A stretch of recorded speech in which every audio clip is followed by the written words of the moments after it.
Uma das possibilidades da PNL, eu vou trazer algumas aqui que vocês podem aplicar no dia a dia de vocês, que são simples de serem aplicadas.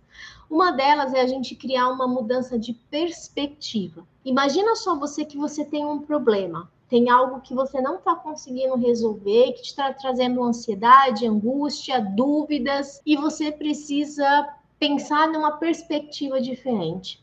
A gente pode fazer um exercício que a gente chama de micro ou macro. Eu vou num ponto, eu penso no meu problema, então eu vou lá, eu penso, eu me conecto com esse problema e eu olho num ponto bem micro, bem pitiquitinho, tipo a formiguinha que está passando no chão. E aí você foca por alguns minutinhos nesse ponto micro. E depois desses minutinhos você abre, você expande a sua visão. Essa mudança de perspectiva entre você olhar uma situação que é pequenininha e depois expandir a sua mente para algo grandioso, faz com que você mude a perspectiva do seu problema também. E aí você vai entender que o problema ele só está grande demais porque você está extremamente focado no problema e não na solução dele. E aí esse problema, quando você pensa no problema numa situação macro, isso tende a minimizar dentro de você. Outra estratégia é em terceira pessoa. Imagina só que esse problema que você tem não fosse seu. Algum amigo, alguma amiga chegou para você e falou assim: olha, está acontecendo isso na minha vida e eu não sei o que fazer. Qual o conselho que você daria para essa pessoa? Para pensar. Se você precisasse aconselhar um amigo e uma amiga, qual seria o conselho? Quando alguém vem com um problema para a gente, é natural a gente ter a solução desse problema. Por que isso acontece? Porque não somos nós que estamos vivendo esse problema. Quando eu estou associado a algo, o sentimento e a emoção, que dentro da PNL a gente chama de sinestésico, está muito aflorado. E eu perco a capacidade de racionalizar a informação. Quando alguém conta um problema, e aí eu estou em terceira pessoa, porque eu não estou vivendo esse problema, eu estou dissociada. Ou seja, emocionalmente eu estou afastada daquilo que está acontecendo, e aí eu tenho mais clareza para buscar respostas e resolução para aquele problema. Eu faço isso muito comigo e tem paciente meu em clínica que faz isso, né? Ele imagina que está falando comigo e aí eles têm até a resposta do que eu falaria para eles, mas na verdade a resposta são o próprio conselho deles, né? Seja você o seu maior conselheiro, você sabe o que precisa ser feito. Você só tem, entre aspas, a preguiça de pensar e resolver isso dentro de você.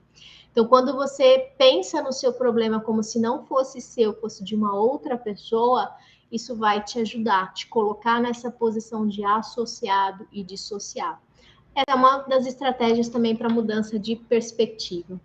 Outro clássico, gente, são as ressignificações.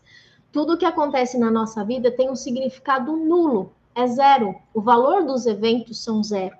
Tudo que está fora que é real. Né? E aí, como que a gente absorve a realidade, o que está fora de nós? Através das nossas representações internas. Essas representações internas, elas são construídas através do visual, auditivo e sinestésico, de tudo aquilo que eu sinto. Então, eu capto a informação do que está acontecendo através desses sistemas representacionais e eu crio a minha própria realidade interna. Ou seja, tudo que tem dentro de você, na verdade, são perspectivas e criações de realidade, mas não é a realidade de fato. A gente sempre tende a distorcer, generalizar e omitir essas informações. Então, ao mesmo tempo que existe um significado negativo que você deu porque tem a sua percepção da realidade, você pode mudar esse significado, buscando novos significados. Simone, como que a gente muda novos significados? A pergunta clássica é: o que você pode aprender com isso? Porque todas as vezes que tem aprendizado, existe um ganho. E se existe um ganho, aquilo deixa de ser negativo e passa a ser positivo. Ou seja, você não fica focado no problema, na dor daquilo que te aconteceu. Você aprende e segue a vida. desenvolver a capacidade de ressignificar o que acontece no seu dia a dia faz com que a sua vida ganhe absurdamente em bem-estar, qualidade de vida, em tranquilidade, em estado de relaxamento, infinitas outras qualidades, vamos dizer assim. Às vezes, nós esperamos algo grandioso acontecer para buscar a ressignificação, mas o conselho, né, que se eu pudesse dar um conselho para vocês, era o conselho que eu daria, aprenda a ressignificar esses conteúdos diariamente.